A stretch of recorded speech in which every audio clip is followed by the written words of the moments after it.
Jadi sistemku memang saya bangun usaha, ikuti saja prosesnya, jangan langsung besar, dari kecil dulu. Kalau mau langsung pinjam uang pertama di bank, karena kalau dalam Islam kan ada riba juga, terus pinjam juga uang di bank, pasti ada bunganya juga.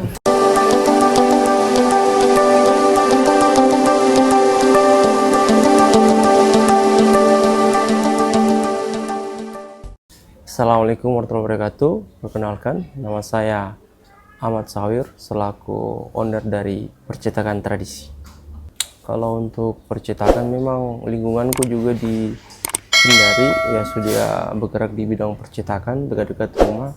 Cuma memang kalau untuk percetakan dan sablon saya sering pulang kampung di Bau-Bau. Di sana paman saya buka usaha percetakan dan sablon. Ya di sana jadi waktu SD, SMP, SMA saya belajar di sana. Kalau untuk buka masih kecil-kecil, masih di rumah di kamar tahun 2009. Kalau untuk yang sekarang saya launching dulu itu 2019.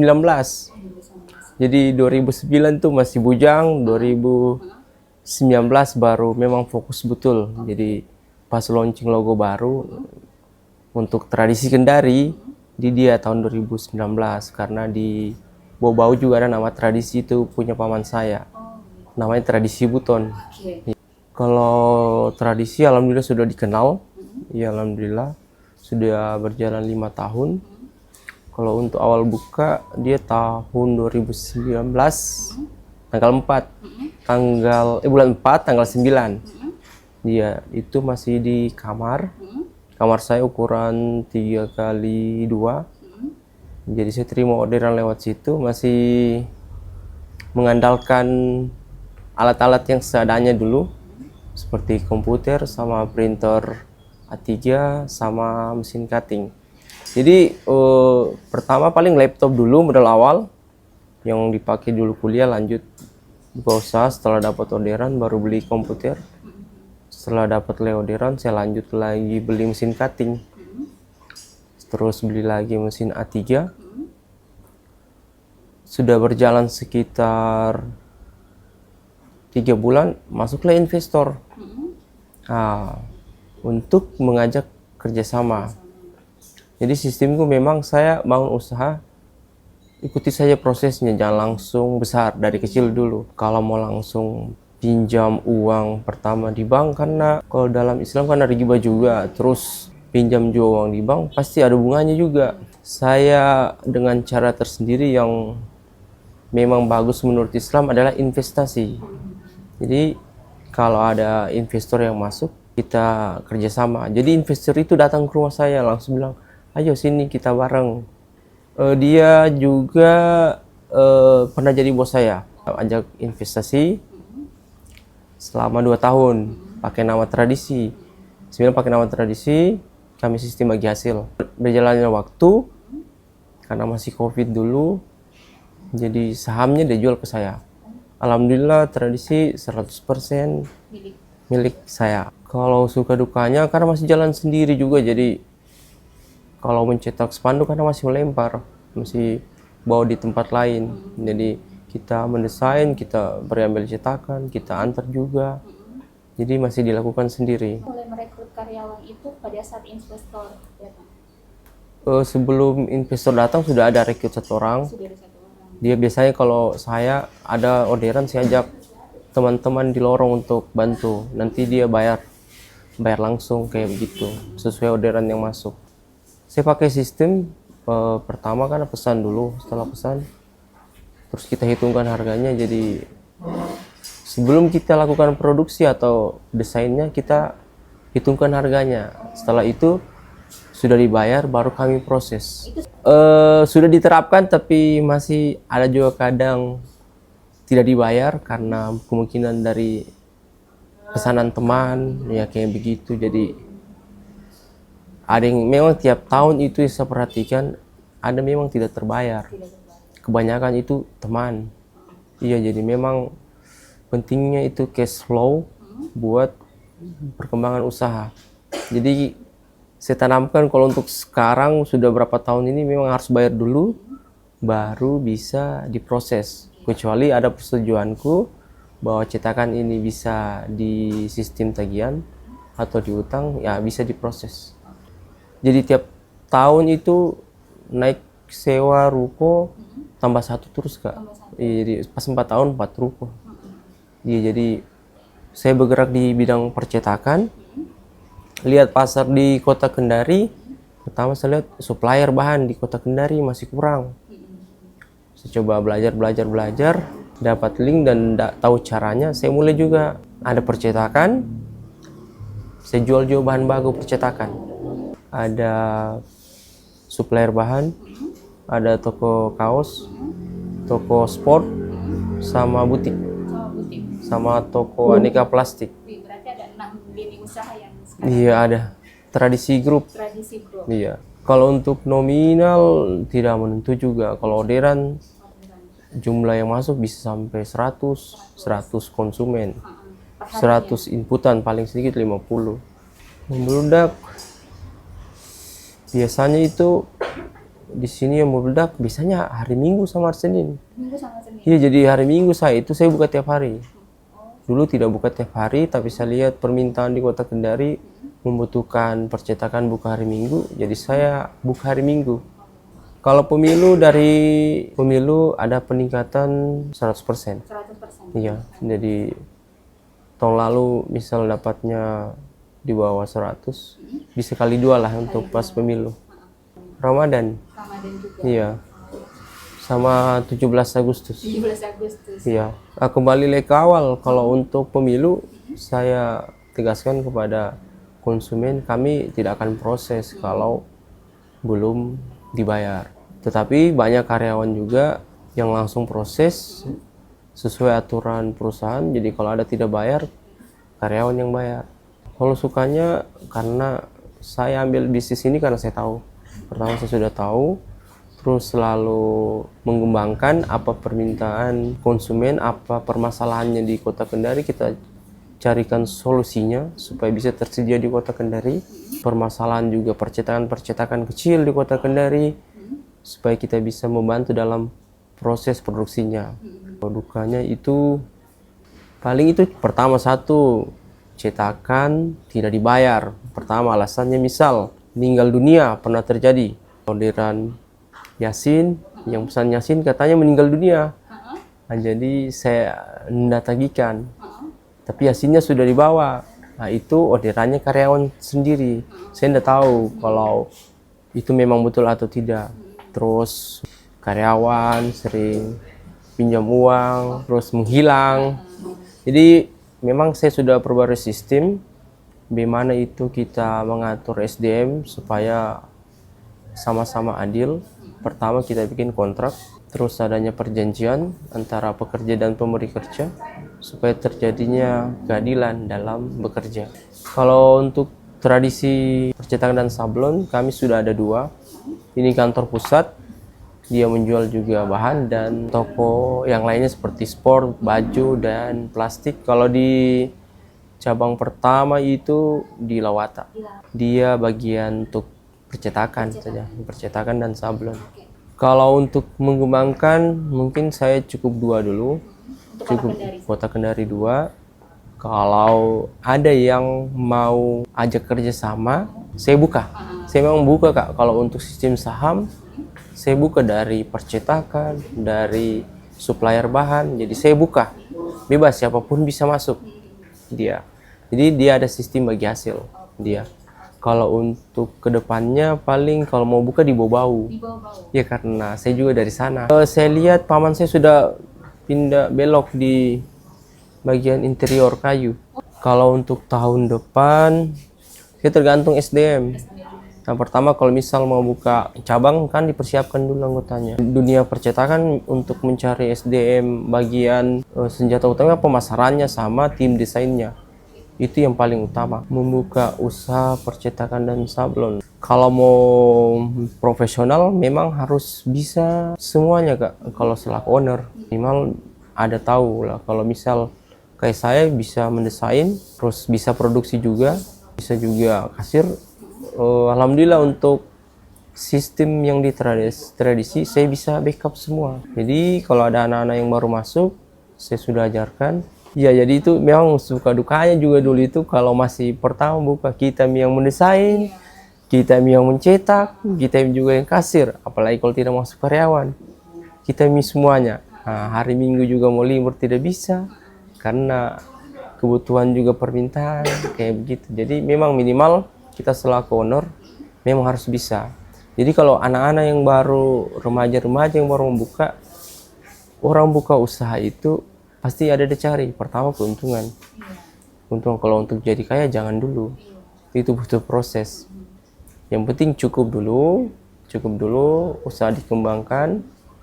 Fokus di usaha dulu. Kalau untuk investasi ke rumah jangan dulu, kalau saya saran fokus di usaha dulu. Kalau rumah pakai rumah keluarga dulu atau tinggal di tempat sewa. Belajar pertama kalau untuk percetakan belajar mendesain dulu. Untuk desain kalau di percetakan apa-apa yang bisa dihasilkan, misal desain spanduk, terus baju, terus kemasan, terus apa lagi tuh, dia branding motor, mobil, kayak gitu. Kalau untuk menikmati keuntungan percetakan, kalau untuk mau cepat itu bisnis berkembang, satu keuntungan itu jangan pertama dibangun rumah, maksudnya rumah pribadi lah. Jadi awal buka dulu itu kalau dapat untung 3 juta, terus ada orderan masuk, alat tidak ada, saya langsung belikan alat. Alhamdulillah kembali lagi, ada lagi kebutuhan yang mau dibeli, saya belikan lagi, terputar terus. Jadi keuntungannya itu kelihatan pas sudah buka cabang. Jadi sudah ada cabang di Lawata, berarti alhamdulillah keuntungannya sudah kelihatan dari bisnis yang satu terbukalah cabang. Kalau untuk keuntungan yang digunakan dalam kehidupan sehari-hari, ya seperti fasilitas tempat tinggal, terus biaya hidup, terus sama kendaraan. Dari tadinya cuma pakai motor, harus beli mobil karena untuk antar barang, sekarang alhamdulillah sudah ada mobil. Terus alhamdulillah ada juga mobil pribadi untuk tidak mengganggu operasionalnya karyawan. Kalau prinsip berbisnis, yang pertama jujur dulu, harus jujur, terus kalau kita Islam karena sholat 5 waktu itu wajib dia. Terus kalau bisnis kita karena pengusaha harus berusaha semaksimal mungkin karena membuka perusahaan supaya mendapatkan keuntungan. Terus kalau dalam bisnis walaupun juga kita untung dalam nominal tapi cash flow-nya tidak bagus, itu sangat berbahaya juga. Karena jadi untuk sistem keuangan memang itu harus diatur karena tiap bulan itu wajib bayar karyawan dan itu harus cash, tidak ada namanya diutang seperti utang cetakan. Kalau untuk generasi muda saat ini tergantung bisnisnya yang dia jalani. Saya juga basic masak, saya juga pernah buka rumah makan, cuma memang keuntungannya yang saya lihat lebih besar di percetakan. Untuk SDM-nya juga kalau percetakan itu lebih gampang. Kalau untuk rumah makan saya masih agak kurang, saya tidak bisa ambil dua, jadi saya harus pilih mau percetakan atau bisnis F&B, makanan atau minuman. Jadi saya harus pilih. Kalau untuk memulai usaha, tahu ini usaha menguntungkan atau tidak. Terus usaha bisa berkembang tergantung penjualan. Jadi tidak bisa asal-asal jual produk, harus kita tahu keuntungannya. Apalagi produk itu bukan barang jadi, seperti spanduk karena dia harus diproses dulu, butuh mesin. Beda kalau halnya kita jual barang jadi, misal kayak minuman dingin, langsung tahu keuntungannya. Kalau untuk seperti percetakan, dia memang harus kita tahu HPP-nya berapa, ongkos produksinya berapa. Kita ambil margin berapa persen dia. Jadi saya timbang dulu untuk keuntungan bisnis makanan dan percetakan memang lebih besar percetakan. Cuma memang modalnya dia lebih besar, tetapi kalau untuk percetakan karena mesin yang jalan Kak, jadi tenaga yang dibutuhkan itu tidak terlalu besar. Beda kalau kita cash save, masak pasti gerak, butuh tenaga ekstra. Jadi memang saya pilih percetakan dan itu supplier bahan sama menjual bahan-bahan baku juga. Kalau untuk anak muda Nah, kalau Islam intinya pertama sholat 5 waktu dulu karena supaya dipermudah juga. Pilih usaha yang memang hobimu juga. Karena banyak teman-teman saya belajar mau buka usaha bilang mau buka usaha apa? Buka futsal. Bolehlah buka usaha sablon jersey ya. Dia datang belajar. Alhamdulillah orderannya juga sudah lumayan besar. Sudah besar juga baru berapa bulan, sudah banyak belajar. Terus ya tergantung dari lingkungan. Kalau memang lingkungannya kita bisa buka percetakan bagus. Jadi memang itu dulu saya waktu mendesain dulu nggak dibayar, cari perkenalan dulu. Nggak dibayar dulu karena memang skillnya kita belum seperti sekarang. Itu awal-awal. Awal-awalnya. Jadi kalau dalam dunia percetakan walaupun tidak dibayar nggak apa-apa, itu kita cari link buat kita supaya terkenal dulu. Kalau sudah terkenal dulu baru kita bisa patok harga. Hasil cetakannya dibayar, Desain yang free. free. Iya. Kalau cetaknya kan kalau masih baru kita masih nyetak sama orang. Iya. Kalau desainnya paling ditraktir makan, belum dinilai dalam bentuk uang kayak gitu. Tapi kalau untuk sekarang dia kalau percetakan memang desain harus bayar. Tapi di tahun-tahun sekarang adanya aplikasi sama AI itu sangat mempermudah dalam mendesain. Tapi dia setiap software memiliki kekurangan masing-masing dan kelebihan. Jadi untuk anak-anak muda kalau mau jadi pengusaha dan bisnis, intinya mulai dulu. Jangan cuma direncanakan, tidak dijalankan. Intinya mulai dulu. Kalau tradisi pertama itu dia satu mesin outdoor. Mesin outdoor itu bisa cetak spanduk, baleho, X-banner, stiker, terus roll banner, one way, umbul-umbul, mini banner. Kalau untuk mesin outdoor dia sama seperti mesin indoor, sama seperti outdoor, bisa stiker, terus spanduk, roll banner, cuma hasilnya lebih tajam. Jadi dia dipakai untuk dalam ruangan. Kalau outdoor artinya out, di luar, bisa dipakai seperti bale-bale besar, dia membutuhkan mesin yang besar. Jadi itu dipakai di luar. Pindah lagi ke bagian mesin kertas dan stiker. Jadi dia A3, mesin A3 namanya, bisa produk brosur, kartu nama, terus stiker kemasan, ID card, terus nota, sama flyer, sama brosur dia. Jadi beda mesin, beda produksi. Di sini semua bisa dan bisa cetakan bisa ditunggu kalau untuk spanduk. Jadi memang kita utamakan bisa ditunggu dia.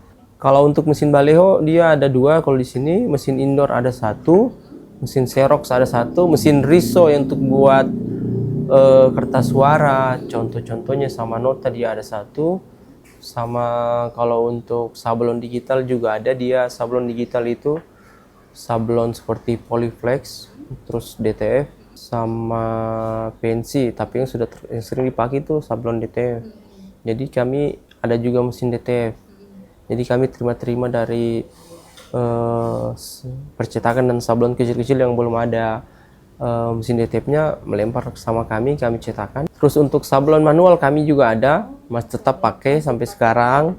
Sablon plastisol dia untuk baju, sablon plastik untuk kemasan, yang kemasan cup dan kantong.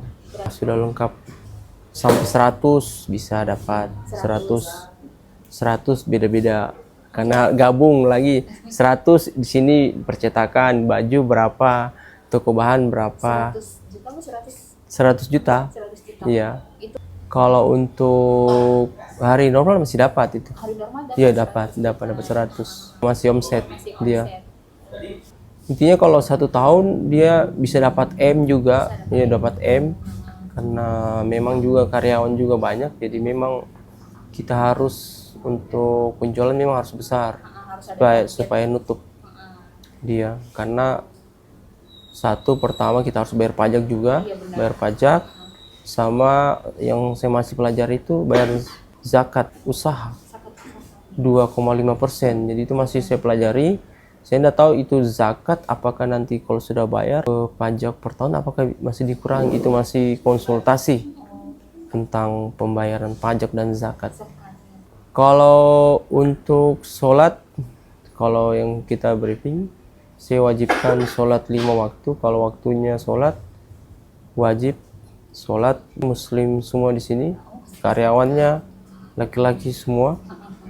laki-laki semua di sini. Jadi memang kalau untuk jam sholat kami ada waktu sekitar 15 menit untuk sholat. Kalau untuk sholat Jumat kami tutup lebih cepat. Oh, Iya, jadi kalau untuk waktu sholat kami tidak hitung istirahat. Jadi waktu sholat wajib sholat.